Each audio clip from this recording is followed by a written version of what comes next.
Assalamualaikum warahmatullahi wabarakatuh. Salam sejahtera bagi kita semua. Semoga kita selalu dalam lindungan Allah Subhanahu wa Ta'ala dan dalam keadaan sehat walafiat lahir dan batin. Berjumpa lagi dengan saya Yamin Indra Yasin di channel Elang Media Kreasi.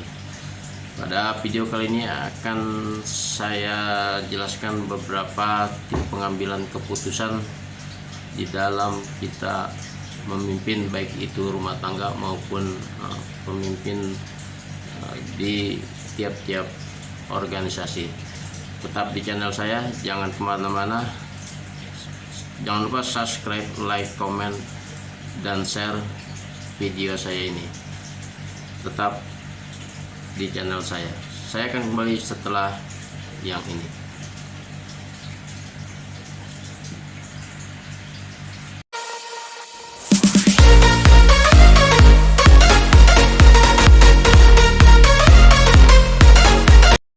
Baik, saya akan lanjutkan penjelasan saya ini. 5 poin kesalahan fatal dalam proses pengambilan keputusan. Yang pertama adalah ketika keputusan itu diambil, kita tidak bermusyawarah atau tidak bermufakat dengan anggota keluarga kita ketika keputusan itu diambil dalam konteks keluarga. Biasanya kalau kita mengambil keputusan yang sangat penting, yang sangat urgent, itu harus kita melibatkan istri kita, anak kita yang tentunya sudah mempunyai pola pikir yang dewasa, sehingga nanti bisa dapat dihasilkan sebuah diskusi, sebuah pendapat dari pihak-pihak yang kita libatkan.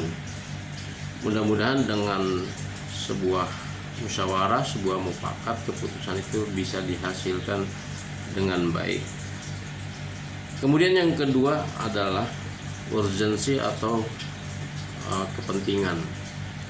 Ketika keputusan itu diputuskan berdasarkan kepentingan bersama dalam keluarga kita, dalam organisasi kita, harus punya kepentingan yang harus mencakup kepentingan bersama, tidak kepentingan kita, tidak kepentingan orang lain misalnya, harus mencakup kepentingan bersama, sehingga nanti bila ada dampak dari keputusan yang dihasilkan, semua yang terlibat dalam proses pengambilan keputusan itu bisa dipertanggungjawabkan. Yang ketiga adalah timing atau waktu pengambilan keputusan. Pengambilan keputusan itu harus mempunyai dasar waktu yang betul-betul bisa dipertimbangkan dengan baik, bisa dipertimbangkan dengan matang, sehingga waktu yang dapat diputuskan sebuah proses keputusan itu tidak bersinggungan dengan hal-hal yang mengakibatkan keputusan itu cenderung tidak berpihak atau pro dan kontra terhadap pihak-pihak tertentu. Makanya pengambilan keputusan harus mempertimbangkan waktu yang tepat, timing yang tepat, agar proses keputusan itu bisa berjalan sesuai dengan rencana. Kemudian yang keempat adalah proses pengambilan keputusan harus mempunyai dampak positif bagi yang berkepentingan. Jika keputusan itu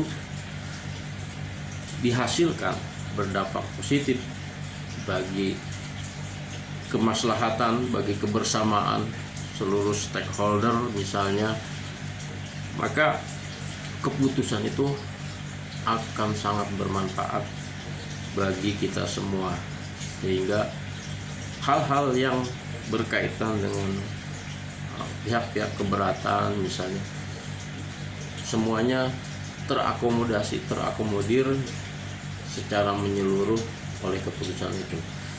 Makanya pertimbangan dalam proses pengambilan keputusan harus mempertimbangkan dampak positif dan dampak negatif dari hasil keputusan tersebut. Yang kelima, proses pengambilan keputusan pun harus kita pertimbangkan dari aspek hukum. Perhatikan, jangan kita anggap remeh, jangan kita anggap sepele terkait dengan proses hukum. Proses pengambilan keputusan itu tidak bersinggungan dengan hukum, baik hukum pidana, hukum perdata, dan sebagainya. Sehingga penting sekali dalam proses pengambilan keputusan kita rencanakan matang, kita berkonsultasi dengan konsultan hukum misalnya. Apabila keputusan ini diambil, apakah itu nanti berbenturan dengan hukum, apakah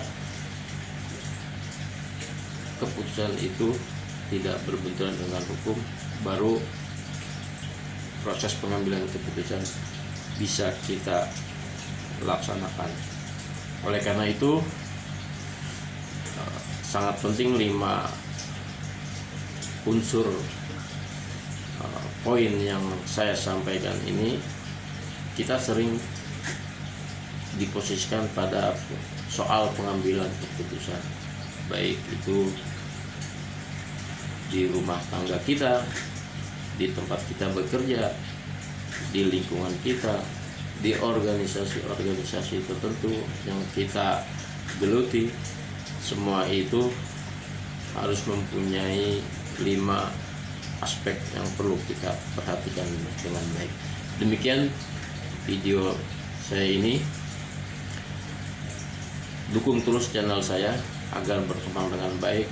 Mudah-mudahan bermanfaat bagi saya, keluarga saya, saudara saya, teman-teman saya, Anda semua yang menonton channel saya ini.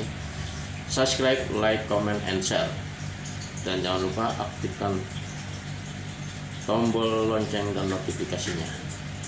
Sekian dari saya. Wassalamualaikum warahmatullahi wabarakatuh. Salam sukses, salam satu perjuangan.